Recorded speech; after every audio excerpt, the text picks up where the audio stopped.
America president Donald Trump tariff దెబ్బకు చైనాలోని చిన్న వ్యాపారస్తులు లబోదిబోమంటున్నారు.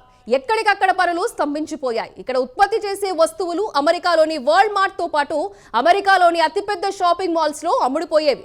ట్రంప్ ఏకంగా 145% దిగుమతి సుంకం విధించిన తరువాత ఇక్కడ కంపెనీలు దిక్కుతోచని పరిస్థితిలో పడిపోయాయి. ఉత్పత్తి చేసిన వస్తువులను బాక్సులో పెట్టి గోడౌన్ లో దాచుకోవాల్సిన పరిస్థితి ఏర్పడిందని స్థానిక చోటామోటా బిజినెస్లు వాపోతున్నారు. వారి ఆవేదన ఏంటో ఒక లుక్కేద్దాం.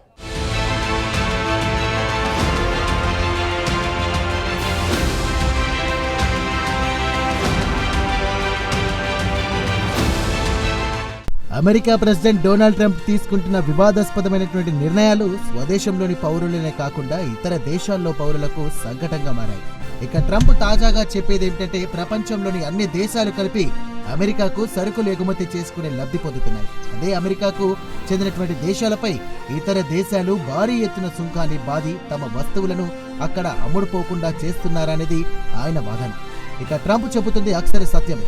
ఎందుకంటే ఇండియా నుంచి కానీ ఇతర దేశాల నుంచి కానీ ఒక్క వస్తువు అమెరికాకు ఎగుమతి అయితే అక్కడ ప్రభుత్వం ఆ వస్తువుపై కేవలం 2% మాత్రమే దిగుమతి సుంకాన్ని విధిస్తుంది.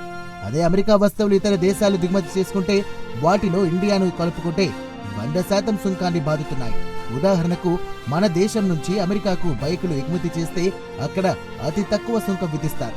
అదే అమెరికా నుంచి హార్లీ డేవిడ్సన్ లాంటి స్పోర్ట్స్ బైకులు ఇండియాకు ఎగుమతి చేస్తే ఇక్కడ దానిపై 100 కంటే ఎక్కువ శాతం దిగుమతి సుంకం విధిస్తున్నారు.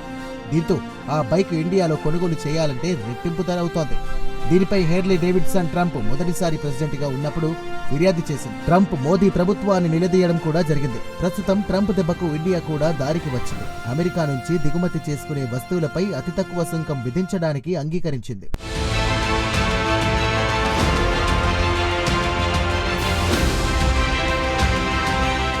అమెరికా ప్రెసిడెంట్ చైనా నుంచి దిగుమతి చేసుకుంటున్న వస్తువులపై ఏకంగా 145% పన్ను బాదుతున్నాడు. దీంతో చైనాకు చెందిన చిన్న వ్యాపారస్తులు లబోదిబోమంటున్నారు. ట్రంప్ నిజంగానే ఓ పిచ్చోడంటూ అక్కడి వ్యాపారస్తులు శాపనార్థాలు పెడుతున్నారు. ఇక్కడ ఓ చిన్న ప్లాంట్ పెట్టుకుని మస్కిటో రెపెలెంట్ కిట్లను తయారు చేసే లయనల్ షీ తన బాధను వ్యక్తం చేస్తున్నాడు. తన మస్కిటో రెపెలెంట్ దోమలను తరిమి కొట్టే కిట్లను తయారు చేస్తుంటానని చెప్పాడు. తన ప్రాడక్టులు అమెరికాలోని వాల్మార్ట్ స్టోర్లలో అత్యధికంగా అమ్ముడుపోతాయి. ట్రంప్ చైనా నుంచి దిగుమతి చేసుకునే వస్తువులపై 145% సుంకం విధించడంతో తన ప్రాడక్టులు బాక్సుల్లో పెట్టి గోడౌన్లో స్టోర్ చేయాల్సిన పరిస్థితి ఏర్పడిందని ఆయన వాపోయాడు. ఇక ట్రంప్ వెంటనే 145% దిగుమతి సుంకాన్ని ఎత్తివేస్తే కానీ తన ఈ బాక్సులు తిరిగి అమెరికాకు చేరవని ఆయన అన్నారు. ప్రస్తుతం తాము తీవ్ర ఇబ్బందుల్లో ఉన్నామని చెప్పుకొచ్చాడు.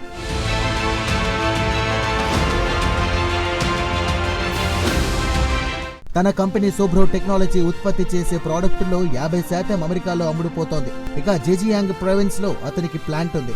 చైనీస్ స్టాండర్డ్ ప్రకారం చూస్తే అతనిది చిన్న కంపెనీగా చెబుతారు. అతని కంపెనీలో సుమారు 400 మంది ఉద్యోగులు పనిచేస్తున్నారు. కాగా ఈ సమస్య లయనల్ షీ ఒక్కరిదే కాదు, అందరి పరిస్థితి ఇలానే ఉంది. అమెరికాకు చైనాకు టారిఫ్ వార్ మొదలైన తరువాత దాదాపు ప్రతి ఒక్కరు ఇబ్బందులు పడుతున్నారు. వెంటనే ట్రంప్ తన మనసును మార్చుకోకపోతే తాము ఫ్యాక్టరీలు నడపలేం, ఆర్థికంగా చిక్కుల్లో పడతామని షీ చెప్పుకొచ్చారు.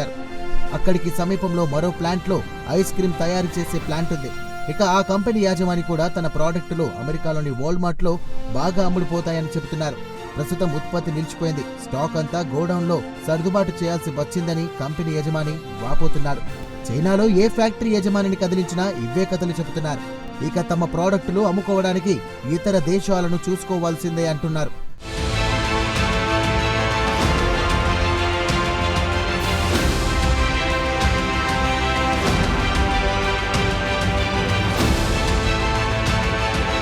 కాగా ఆస్ట్రేలియాకు చెందిన వ్యాపారస్తులను షీ లంచ్ కు పిలిచాడు. వారితో లంచ్ మీటింగ్ బేరసారాలు జరిగే అవకాశాలున్నాయని చెప్పాడు షీ.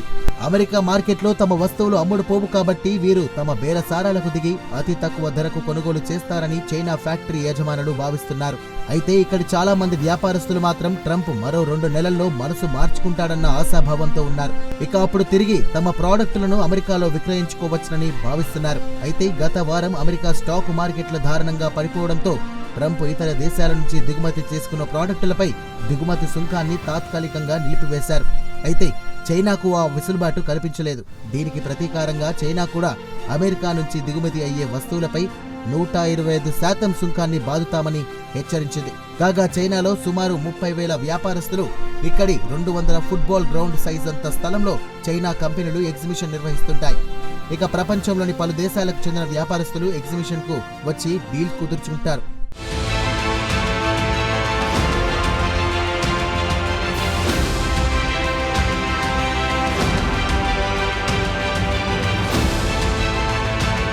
కాగా ఈ ఎగ్జిబిషన్ లో వాషింగ్ మిషన్ల నుంచి టంబుల్ డ్రాయర్స్ వరకు, ఎలక్ట్రిక్ టూత్ బ్రష్ నుంచి జ్యూసర్స్, వాఫెల్ మేకర్స్ వరకు డిస్ప్లే చేస్తూ ఉంటారు. ఇక్కడ ఇతర దేశాల నుంచి వ్యాపారస్తులతో డీల్ కుదుర్చుకుంటారు. అయితే ప్రస్తుతం America food mixers, vacuum cleaners పై టారిఫ్ పెంచేసింది. దీంతో అమెరికన్ పౌరుడు అంత పెద్ద ధర చెల్లించి ప్రోడక్ట్ కొనలేడు. దీంతో తమ ప్రోడక్టులను ఎక్కడ అమ్ముకోవాలో ఇక్కడ వ్యాపారస్తులకు అర్థం కావడం లేదు. దీనికి తోడు చైనా ప్రెసిడెంట్ షీ జిన్పింగ్ మాత్రం పట్టుదలకు పోతున్నాడు. ట్రంప్తో ఢీ అంటే ఢీ అంటున్నాడు. అమెరికాతో ట్రేడ్ వార్లో చివరి వరకు పోరాడతానంటున్నాడు. ఇక మరి కొందరు మాత్రం చైనాలో 145 కోట్ల మంది జనాభా ఉంది, దేశీయంగా తయారైన వస్తువులను అక్కడే అమ్ముకోవచ్చని చెప్పేవారు కూడా ఉన్నారు. అయితే ఇది వర్కౌట్ కాదంటున్నారు అక్కడి ఆర్థికవేత్తలు. ఎందుకంటే దేశంలోని మధ్యతరగతి ప్రజలు తాము పొదుపు చేసుకున్న సొమ్ముతో ఇళ్లను కొనుక్కున్నారు. గత 4 సంవత్సరాల నుంచి ధరలు పడిపోకుండా ఉంటే చాలు అని కోరుకుంటున్నారు. ఇక్కడి ప్రజలు ఖర్చులు తగ్గించుకొని వచ్చిన డబ్బును పొదుపుగా చేయాలనుకుంటున్నారు.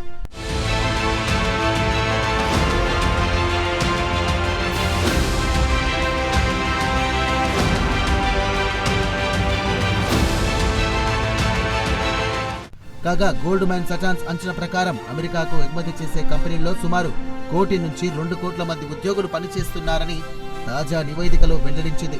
అమెరికాతో టారిఫ్ వార్ మొదలు కాగానే ఇక్కడ పనిచేస్తున్న కార్మికులకు సెగ మొదలైంది. ఇక్కడ ఫ్యాక్టరీల్లో కార్మికులకు రోజుకు 14 గంటల పాటు పనిచేస్తుంటారు. వీరంతా తిరిగి రోడ్డున పడే అవకాశాలు కనిపిస్తున్నాయి. కాగా కోవిడ్ తర్వాత నుంచి ఇక్కడ కార్మికుల పరిస్థితులు మాత్రం దారుణంగా తయారయ్యాయి. ఇక్కడ పనిచేసే కార్మికుడు రోజుకు 300 నుంచి 400 యువాన్లు సంపాదిస్తున్నాడు. ఇండియన్ కరెన్సీ ప్రకారం 3,000 రూపాయలపైనే అని చెప్పుకోవచ్చు.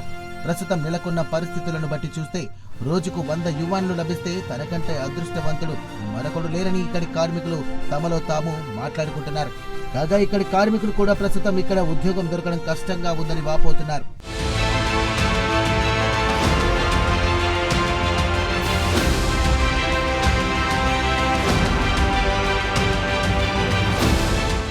అమెరికాతో టారిఫ్ వార్ వల్ల చైనా ఏడాదికి $400 బిలియన్ వ్యాపారం కోల్పోయే ప్రమాదం ఉంది. చైనాను ఆర్థికంగా దెబ్బతీసిన ట్రంప్ కూడా ఇబ్బందులు పడాల్సిందేనని, అమెరికా కూడా ఆర్థిక మాధ్యంలో కూరుకుపోతోందని ఇక్కడి ఆర్థికవేత్తలు హెచ్చరిస్తున్నారు. ఇక ఇక్కడి వ్యాపారస్తులు మాత్రం కనుచూపు మేరలో అమెరికాతో సంబంధాలు మెరుగుపడే ఛాన్స్ లేదని నిర్ణయానికి వచ్చారు. ఎందుకంటే ఇటు షీ జిన్పింగ్, అటు ట్రంప్ ఎవరూ తగ్గడం లేదు. దీంతో తమ ముందుంది European market, Saudi Arabia, Russia మార్కెట్లలో తమ అదృష్టాన్ని పరీక్షించుకోవాల్సి ఉందని ఇక్కడి వ్యాపారులు ఆశాభావంతో ఉన్నారు. కాగా ఇప్పటి వరకు ప్రశాంతంగా వ్యాపారాలు చేసుకుంటున్న చోటా మోటా ఫ్యాక్టరీ యాజమానులు నెత్తిన టారిఫ్ పిడుగు వేసి వారికి కంటి మీద కునుకు లేకుండా చేశాడు ట్రంప్. చైనా వ్యాపారి ఇతర దేశాలకు పరుగు తీయాల్సిన పరిస్థితి కల్పించాడు ద గ్రేట్ డొనాల్డ్ ట్రంప్.